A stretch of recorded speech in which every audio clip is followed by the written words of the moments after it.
Praise the lord. దేవునికి స్తోత్రం.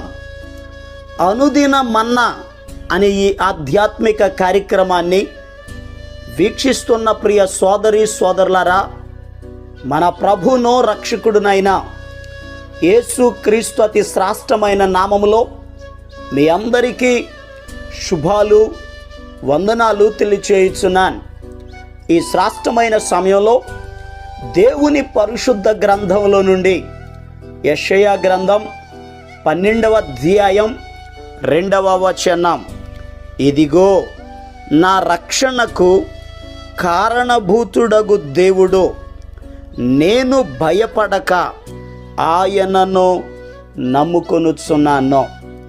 ప్రభునందు ప్రియ దేవుని యొక్క బిడ్డలారా, ప్రవక్తల గ్రంథాలలో పెద్ద ప్రవక్తలలో ఒకడైనటువంటి యెషయా గారు ఈ యెషయా గ్రంథం 12వ అధ్యాయం 2వ వచనములో ఒక శ్రేష్టమైన విషయాన్ని తెలియపరుస్తున్నారు. నేను భయపడక ఆయనను నమ్ముకొనుచున్నాను. నిజమే ప్రియ దేవుని బిడ్డలారా, ఈ భూలోకంలో ఉన్న ప్రజలందరూ కూడా ఆయనని నమ్ముకోవాలి. ఆయనను నమ్ముట ద్వారా మేలు కలుగుతుంది. ఈ భూలోకంలో చాలామంది ధనాన్ని నమ్ముకునేవారు, బలాన్ని నమ్ముకునేవారు, బంధువులను నమ్ముకునేవారు, స్నేహితులను నమ్ముకునేవారు, పదవిని నమ్ముకునేవారు, ఆస్తులను నమ్ముకునేవారు. చాలామంది నమ్మి మోసపోయారు. వాక్యంలో రాయబడి ఉంది, మనుషులను నమ్ముకొనుట కంటే యెహోవాను ఆశ్రయించుట మేలు అని వాక్యం చెప్తుంది. ప్రియ దేవుని బిడ్డలారా, మనుషులను నమ్మి మోసపోయావేమో, దేవునిని నమ్మండి. ఆయన మేలు చేసే దేవుడు. ఈ శ్రేష్టమైన సమయంలో ఒక వ్యక్తి దేవునిని నమ్ముట ద్వారా వచ్చే మేలేమిటో ఈ సమయమందు జాగ్రత్తగా దేవుని వాక్యాన్ని మనం ధ్యానం చేద్దాం. కీర్తనల గ్రంథం 22వ కీర్తన 4వ వచనములో ఒక అద్భుతమైన మాట ఇక్కడ కనబడుతుంది. ప్రజలు వారిచ్చిన సాక్ష్యం, వాక్యంలో రాయబడిన మాట. కీర్తనల గ్రంథం 22వ కీర్తన 4వ చరణములో ఈ రీతిగా రాయబడి ఉంది, మా పితరులు నీ యందు నమ్మిక ఉంచిరి, వారు నీ యందు నమ్మిక ఉంచగా నీవు వారిని రక్షించితివి. ప్రియ దేవుని బిడ్డలారా, భక్తులు దేవుని సన్నిధిలో సాక్ష్యమిస్తూ ఉన్నారు. మా పితరులు నీ యందు నమ్మిక ఉంచారు, వారు నిన్ను నమ్ముట ద్వారా వారు రక్షించబడ్డారు. ఒక వ్యక్తి దేవునిని నమ్ముట ద్వారా రక్షణ కలిగిద్ది. ప్రియ దేవుని బిడ్డలారా, మన జీవితాలలో దేవుడు మనలను రక్షించాలి అని అంటే ఆయనను మనం నమ్మాలి. ఆయన్ని నమ్మినప్పుడు ఆయన మనలను రక్షిస్తాడు. రక్షణ 2 రకాలు, శరీర సంబంధమైన రక్షణ, ఆత్మ సంబంధమైన రక్షణ. వాక్యం చెప్తుంది, రక్షణ యెహోవాది, ఆయనే రక్షించే దేవుడు. శరీర సంబంధంగా మనకు ఎన్ని శ్రమలు వచ్చినా, శోధనలు వచ్చినా, ఇబ్బందులు కలిగినా, ప్రతి కీడులో నుండి కూడా ఆయనే మనలను రక్షిస్తాడు. మనం ఆయన్ని నమ్ముకున్నప్పుడు మన మీదకి వచ్చిన ప్రతి శత్రువు చేతిలో నుండి దేవుడు మనలను విడిపిస్తాడు. పరిశుద్ధ గ్రంథంలో 2వ దినవృత్తాంతముల గ్రంథం 14వ అధ్యాయం మనం జాగ్రత్తగా ధ్యానం చేస్తే అక్కడ యూదా దేశాన్ని ఆసా అనబడిన రాజుగారు పరిపాలన చేస్తూ ఉన్నారు. ఆసా రాజు పరిపాలన చేస్తున్న దినాలలో కూషీయుడైనటువంటి జరహు అనేటటువంటి వ్యక్తి 1000 సైన్యమును తీసుకొని ఆ దేశం మీదకి యుద్ధానికి వచ్చాడు. ఆ సమయమందు ఈ ఆసా రాజు, యూదా ప్రజలు దేవునిని నమ్ముకున్నారు. వారి బలాన్ని నమ్ముకోలేదు, ఆయుధాలని నమ్ముకోలేదు, సైన్యమును నమ్ముకోలేదు, సైన్యాధిపతిని నమ్ముకోలేదు, చుట్టుప్రక్కల ఉన్నటువంటి రాజులను నమ్ముకోలేదు. ఆసా రాజు, యూదా ప్రజలు దేవునిని నమ్మి దేవుని సన్నిధిలోనికి వెళ్ళి మొరపెట్టడం ప్రారంభించారు. ఈ 2వ దినవృత్తాంతముల గ్రంథం 14వ అధ్యాయం 11వ వచనంలో ఈ రీతిగా రాయబడి ఉంది. ఆసా తన దేవుడైన యెహోవాకు మొర్రపెట్టాడు. యెహోవా, విస్తారమైన సైన్యము చేతిలో ఓడిపోకుండా బలము లేని వారికి సహాయము చేయుటకు నీకన్నా ఎవరునూ లేరు. మా దేవా యెహోవా, మాకు సహాయము చేయుము, నిన్నే నమ్ముకొని ఉన్నాము. ప్రియ దేవుని బిడ్డలారా, చాలా జాగ్రత్తగా గమనించండి. ఇలా ప్రార్థన చేశాడు. ఆసా రాజు, యూదా ప్రజలు దేవుని దగ్గరకు వెళ్ళి, అయ్యా నీవే మాకు బలమయ్యా, నీవే మాకు శక్తిని కలుగజేసేవాడివి, శత్రువుల మీద జయమిచ్చేవాడివి, శత్రువు చేతిలో నుండి విడిపించేవాడివని దేవుని సన్నిధిలో వారు ప్రార్థన చేయగా ప్రభు చెప్పారు, యుద్ధము మీరు కాదు, యుద్ధము నేనే జరిగిస్తానని. శత్రువు చేతిలో నుండి దేవుడు వారిని విడిపించారు. ఈరోజు ఈ మాటలు వింటున్న ప్రియ దేవుని బిడ్డలారా, యూదా ప్రజలు, ఆసా రాజు వారు రక్షించబడడానికి కారణం ఏమిటి? వాళ్ళ బలం కాదు, దేవుణ్ణి నమ్మారు, దేవుడు వారిని రక్షించాడు. ప్రియ దేవుని బిడ్డలారా, మన జీవితంలో కూడా దేవునిని మనం నమ్మగలిగితే శరీర సంబంధంగా ఆయన మనలను రక్షిస్తారు, ఆత్మ సంబంధంగా కూడా ఆయన మనలను రక్షిస్తారు. ఎందుకనగా వాక్యంలో రాయబడి ఉంది, ఏ భేదమును లేదు, అందరూ పాపము చేసి దేవుడు అనుగ్రహించు మహిమను పొందలేకపోతున్నారని వాక్యంలో రాయబడి ఉంది. అందరం పాపులమే. మరి పాపమునకు వచ్చు జీతము మరణమని వాక్యం చెప్తుంది, నిత్య నరకమని వాక్యం చెప్తుంది. ఆ నిత్య నరకము నుండి, అగ్నిగుండము నుండి తప్పించి రక్షించగలిగినటువంటి దేవుడు యేసుక్రీస్తు ప్రభు. ఆయన పరిశుద్ధుడైన దేవుడు.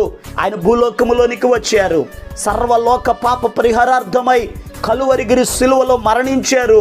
3వ దినమున మృత్యుంజయుడిగా తిరిగి లేచారు. 40 దినాలు ప్రజలకి కనబడి పరలోకానికి ఆరోహణమై వెళ్ళారు. ఆయన ఉండే స్థలములో మనమును ఉండులాగున మరలా ఆయన రాబోతున్నారు. ఎవరైతే మార్పు చెందారో, మారు మనసు పొందారో, బాప్తిసం తీసుకున్నారో, ప్రభుని నమ్ముకున్నారో, ఆ నమ్మిన వారిని నిత్య నరకము నుండి రక్షించి నిత్య జీవములోనికి నడిపించడానికి యేసయ్య త్వరగా రాబోతున్నారు. ప్రియ దేవుని బిడ్డలారా, ఆయన్ని నమ్మండి. ఆయనను నమ్ముకొనుట ద్వారా ఆయన మనలను రక్షించును. అందుకే మార్తతో యేసు ప్రభు అన్నారు, మార్తా, నువ్వు నమ్మిన ఎడల దేవుని మహిమను చూస్తావని. ఆయన మహిమ కలిగిన దేవుడు ఘనమైన కార్యాలు మన జీవితాల్లో జరిగిస్తారు. ఆయన్ని నమ్ముట ద్వారా వచ్చే మేలేమిటో మరొక విషయాన్ని ధ్యానం చేద్దాం. చూడండి, పరిశుద్ధ గ్రంథంలో నుండి కీర్తనల గ్రంథం 37వ కీర్తన 5వ వచనం, నీ మార్గమును యెహోవాకు అప్పగింపుము, నీవు ఆయనను నమ్ముకొనుము, ఆయన నీ కార్యమును నెరవేర్చును. ప్రియ దేవుని బిడ్డలారా, దేవునిని నమ్ముకొనుట ద్వారా మన కార్యములను నెరవేరుస్తాడు. కార్యము అనగా పని అని అర్థం. మనం చేసే పనులు నెరవేర్చబడాలి, మనం చేసే పనులు సఫలపరచబడాలి అని అంటే దేవుని నమ్మాలి.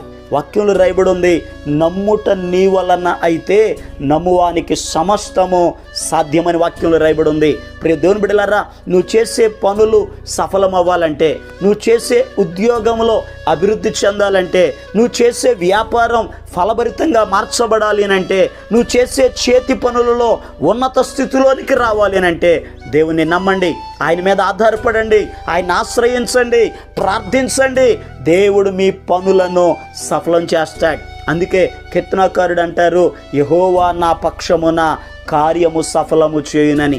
ఆయన సఫలం చేసే దేవుడు మన ప్రతి పనులను సఫలం చేస్తారు. మరింకొక మాటను జాగ్రత్తగా ధ్యానం చేద్దాం. ఇర్మియా గ్రంథం 17వ అధ్యాయం 7వ వచనం 8వ వచనం, యెహోవాను నమ్ముకొనువాడు ధన్యుడు, యెహోవా వానికి ఆశ్రయముగా ఉండును, వాడు జలముల యొద్ద నాటబడిన చెట్టు వలె ఉండును, అది కాలువల వారను, దాని వేళ్ళు తన్నును, వెట్ట కలిగినను దానికి భయపడదు, దాని ఆకు పచ్చగా నుండును, వర్షము లేని సంవత్సరమున చింత నొందదు, కాపు మానదు. ప్రియ దేవుని బిడ్డలారా, ఈ ఇర్మియా గ్రంథం 17వ అధ్యాయంలో యెహోవాను నమ్ముకున్న వ్యక్తిని ఒక చెట్టుకు పోల్చారు. ఆ చెట్టు ఎక్కడుంటుంది అని అడిగితే జలముల యొద్ద నాటబడిన చెట్టులాగా ఆ వ్యక్తి ఉంటారు. ఎవరైతే దేవునిని నమ్ముతారో ఆ దేవుని నమ్మిన వ్యక్తి అట భయపడడట. వెట్ట తగిలిననో, వెట్ట అనగా ఎండ శ్రమలకు గుర్తుగా ఉంది. శ్రమ కలిగిననో భయపడడో. అంత మాత్రమే కాదు, అతని ఆకు పచ్చగా నుండును. వర్షము లేని సంవత్సరం అనగా కరువులో కూడా చింతనందడో సమృద్ధిగా ఉంటాడు. ఇప్పుడు దేవుని బిడ్డలారా, ఒక వ్యక్తి దేవునిని నమ్మితే ఆ దేవుని నమ్మిన వ్యక్తి జలముల యొద్ద నాటబడిన చెట్టులాగా ఉంటాడు. ఎండ అనబడిన శోధనలు వచ్చినా, శ్రమలు వచ్చినా, సమస్యలు వచ్చినా, కరువులు వచ్చినా, ఇబ్బందులు కలిగినా అతడు సమృద్ధిగా ఉంటాడు. అతడు సమృద్ధిగా ఉండడానికి కారణం దేవునిని నమ్మాడు. దేవుని నమ్మిన వారు ఆశీర్వదించబడతారు.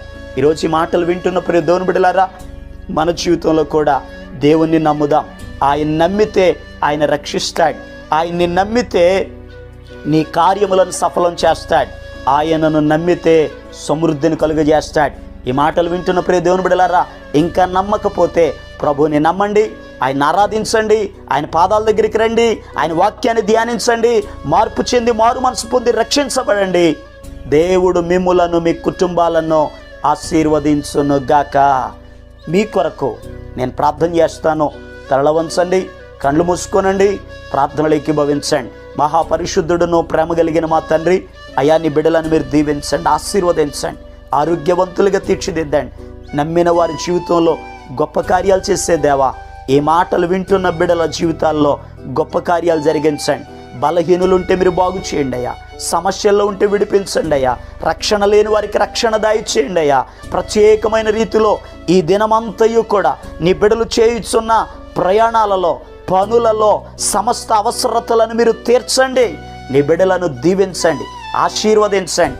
ఘనమైన ఆశ్చర్యమైన నీ కార్యాలు జరిగించమని, సమస్త మహిమ ఘనత ప్రభావాలు మీరు పొందుకొనమని యేసు క్రీస్తు అతి పరిశుద్ధమైన నామం పేరట ప్రార్థన చేసి అడిగి పొందుకొని ఉన్నాము తండ్రి. ఆమేన్.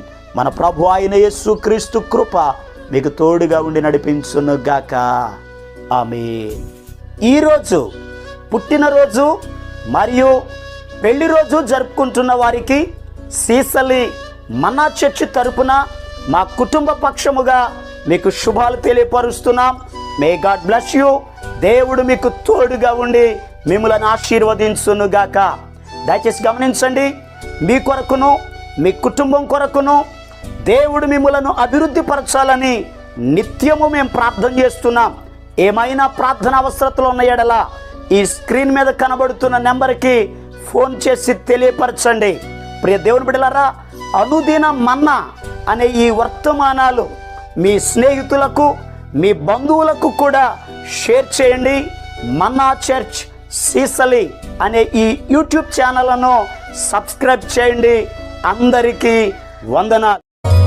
ఇక్కటులు ఇబ్బందులు నిన్ను చుట్టుముట్టినా, ఇక్కటులు ఇబ్బందులు నిన్ను చుట్టుముట్టినా